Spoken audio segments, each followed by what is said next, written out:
আমরা দুইজন ভাগবজর থেকে যাত্রা শুরু করলাম শোকদুপ পুকুর ও বামনগ্রাম বৌদ্ধভূমি দর্শনের জন্য। দেখতে পাচ্ছেন আমরা কালীগঞ্জ টু কাথম রোড ধরে এগোচ্ছি। চারপাশের প্রকৃতিটা খুব সুন্দর ছিল।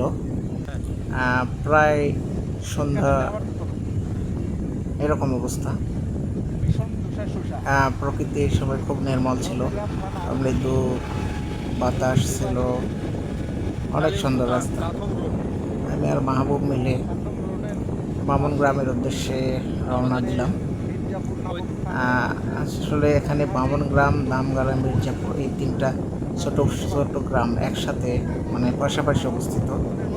এখানেই আছে 71 সালের মহান মুক্তিযুদ্ধের সময় বামন গ্রামের 11 জন লোককে একসাথে গুলি করে পাক বাহিনী এখানে পুঁতে রেখে যায়, ফেলে রেখে যায়। এই তো রাস্তাতে আমরা টার্ন নিলাম। এটা বর্তমানে এই রাস্তাটি ইট বিছানো হয়েছে। আগে এই রাস্তাটি একদম কাঁচা ছিল। অল্প কিছুদিন হলে এখানে ইট বিছানো হয়েছে, যে কারণে আমাদের যাওয়াটা সহজ হলো। এছাড়া বর্ষার এই সময় আমরা এই রাস্তায় যেতেই পারতাম না।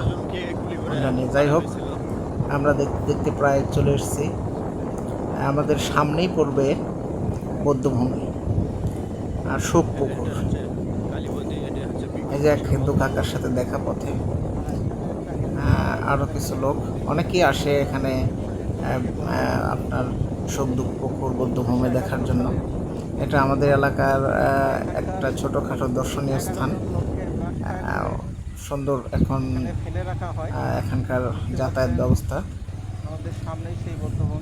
আশপাশে তেমন বাড়ি ছিল না, বর্তমানে অনেক ঘর বাড়ি দোকানপাটও উঠে গেছে।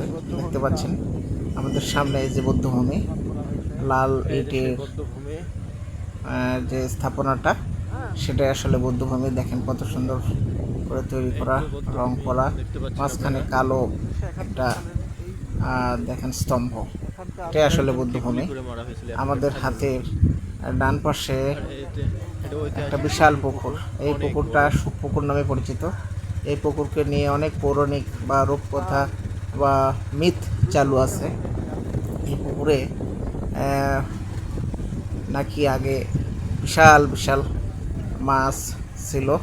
এক পুকুরে আসলে এই ধরনের দুইটা পুকুর আছে, এই আয়তনের প্রায় সমান আকৃতির। এই দুইটা পুকুর পাশাপাশি অবস্থিত।